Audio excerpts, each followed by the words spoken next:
খ্রিস্টতে শ্রদ্ধাভাজন এবং স্নেহের প্রিয়জনেরা,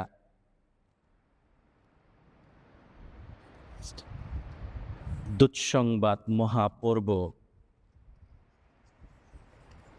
অনেক অর্থপূর্ণ, গুরুত্বপূর্ণ এবং বলা হয় a beautiful mystery, a great mystery. কারণ এই পর্বে, এই মহাপর্বে আমরা স্মরণ করি ঈশ্বর মানুষ হয়েছেন, ঈশ্বর এই জগতে প্রবেশ করেছেন। তাই যখন এই কথাটা, এই রহস্যটা স্মরণ করি, তখন আমাদের আসলে আনন্দ করার কথা। আমরা যে ঈশ্বরের সঙ্গে একাত্ম, সেই বিষয়টা গভীরভাবে উপলব্ধি করতে আমাদেরকে আহ্বান করে।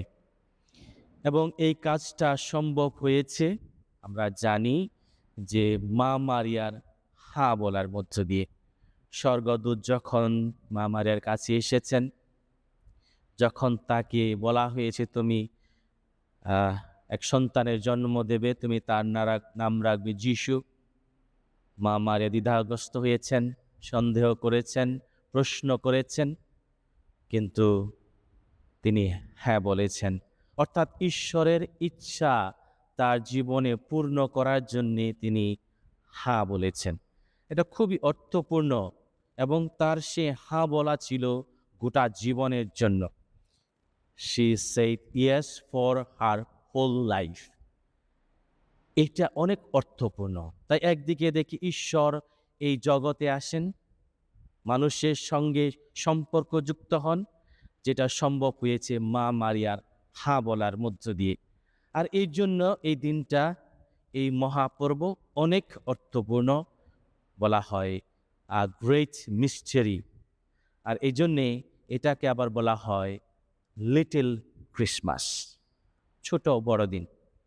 কারণ এই দিনে আমরা স্মরণ করি যে ঈশ্বর, যেটা আমি বলেছি, যে এই জগতে প্রবেশ করেছেন, অর্থাৎ দেহ ধারণ করেছেন, ইনকারনেশন মিস্টেরি, দেহ ধারণ রহস্য। তাই এই যে এই ঘটনাগুলো, এই চিন্তাগুলো যখন আমরা স্মরণ করি, তখন গোটা মণ্ডলী আনন্দিত হয়। আর এই জন্য এটাকে বলা হয় দুঃসংবাদ মহাপর্ব। দূতের মধ্য দিয়ে এই সংবাদ এসেছে মা মারিয়ার কাছে। মা মারিয়া হ্যাঁ বলেছেন, ঈশ্বর এই জগতে প্রবেশ করেছেন, ঈশ্বরের মানুষের সঙ্গে তার গভীর সম্পর্ক স্থাপন করেছেন। এবং কেন এটা একটা মহান রহস্য, কেন এটা অর্থপূর্ণ? কারণ এই মা মারিয়া হ্যাঁ বলার মধ্য দিয়ে, ঈশ্বরের এই জগতে প্রবেশের মধ্য দিয়ে, ঈশ্বরের দেহ ধারণের মধ্য দিয়ে মানব পরিত্রাণ সাধনের দ্বার উন্মোচিত হয়েছে।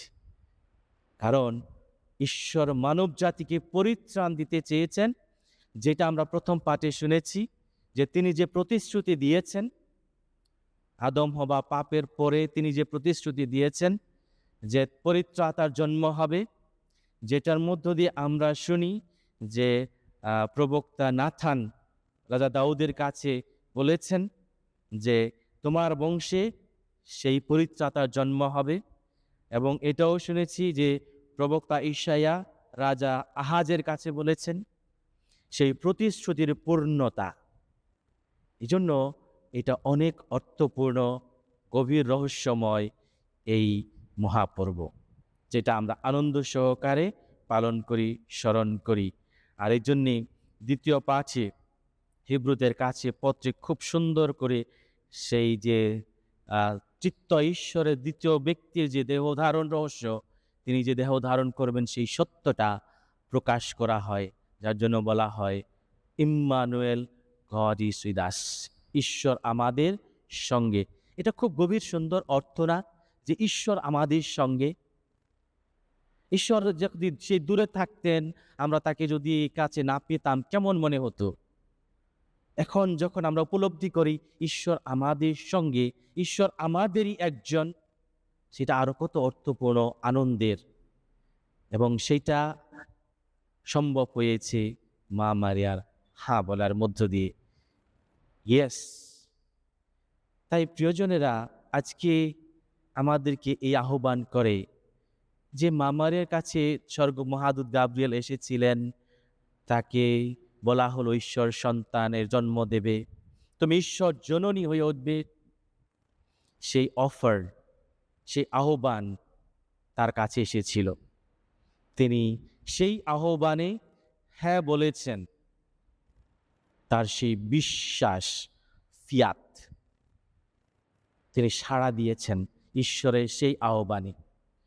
এই যে তার রেসপন্স, এই যে তার সাড়াদান, এটা আমাদেরকে আহ্বান করে আমাদের আহ্বান জীবনে, আমাদের প্রত্যেকের খ্রিস্টীয় জীবনে যে আহ্বান ঈশ্বরের আসে, অর্থাৎ ঈশ্বরের যে ইচ্ছা আমাদের জীবনে প্রকাশিত হয়, সেই আহ্বানে আমরা যেন হ্যাঁ বলি, ইয়েস বলি।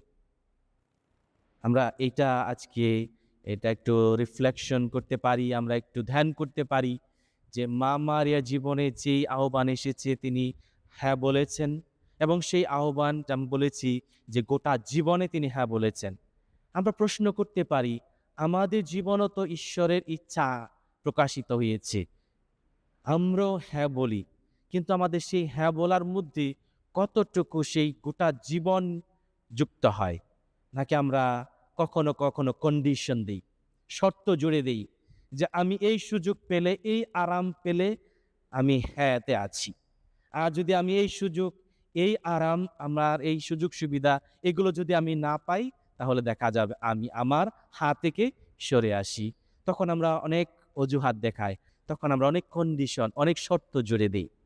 কিন্তু মা মারিয়া যখন একবার হ্যাঁ বলেছেন, তিনি গোটা জীবনে সেই হাতে ছিলেন, যার জন্যে মানব পরিত্রাণ সাধিত হয়েছে মুক্তিদাতা যিশুর মধ্য দিয়ে। তাই প্রিয়জনেরা, আমরা যেন আমাদের হাতে আমরা যেন দৃঢ় থাকি, আমরা যেন সরে না যাই, আমাদেরকে কোনো কিছু যেন সেই ঈশ্বরের ইচ্ছা পূর্ণ করা থেকে দূরে সরিয়ে না যায়, সেই জায়গাটায় আমরা যেন আরো দৃঢ় হই, আরো মজবুত হই, টেকসই হই, যেন বলতে পারি তোমার ইচ্ছা আমার জীবনে পূর্ণ হোক। আমি শুধু একটা উপলব্ধি আজকে একটু যোগ করি। আমরা সবাই জানি মা মারিয়া ইয়েস বলেছিলেন, তাই সেটাকে বলা হয় ফার্স্ট ইয়েস, প্রথম হ্যাঁ। আমি কিছুদিন আগে পড়েছি, আমাদের লাইব্রেরিতে সেটা আছে, মারিওলজিতে এখন বলা হয় there is second yes of Mary, মা মারিয়ার দ্বিতীয় হ্যাঁ। এবং সেটা যদি আমরা একটু দেখি, বাইবেলের উল্লেখ নেই, এই জন্য সেটাকে প্রতিষ্ঠিত করা এখনো সহজ হচ্ছে না। কিভাবে হয়েছে? যখন এই পবিত্র আত্মাকে পাঠানো হলো, পবিত্রতা আসলো, মণ্ডলীর জন্ম হলো, শিষ্যদের সঙ্গে মা ছিলেন। এই যে মার উপস্থিতি, সেখানে উপস্থিতির মধ্য দিয়ে প্রকাশ করা হয় যে সেখানেও তিনি হ্যাঁ বলেছেন, যার ফলে যিশুর দেহ মণ্ডলী, সেই মণ্ডলীর জন্ম হয়েছে, তিনি সেখানে ছিলেন। এবং মণ্ডলীর জীবনে যে শিষ্যদের যে কার্যক্রম, সেই সমস্ত জায়গায়ও মা মারিয়ার উপস্থিতি আছে। অর্থাৎ যিশুর যে দেহ মণ্ডলী, সেই মণ্ডলীর প্রত্যেকটা জায়গায় মা মারিয়ার উপস্থিতি রয়েছে, এবং সেই হ্যাঁ আজও পর্যন্ত চলমান রয়েছে, যার জন্য আমরা দেখি বিভিন্ন জায়গায় মা মারিয়া দেখা দিচ্ছেন। এটা তার উপস্থিতির প্রকাশ করে যে তিনি দ্বিতীয় হাতেও বিশ্বস্ত আছেন আজও পর্যন্ত। তাই আমরাও যেন এই বর্তমান মণ্ডলীতে ঈশ্বরের ইচ্ছা পূর্ণ করতে প্রতিনিয়ত আমাদের সেই হ্যাঁ বলাকে নবায়ন করি, দৃঢ় থাকি, যেন প্রতিদিন আমরা বলি তোমার ইচ্ছা আমার জীবনে পূর্ণ হোক। আমাদের ইয়েস যেন সর্বদা দৃঢ় থাকে। ঈশ্বর আমাদেরকে অনুগ্রহ আশীর্বাদ দান করুন।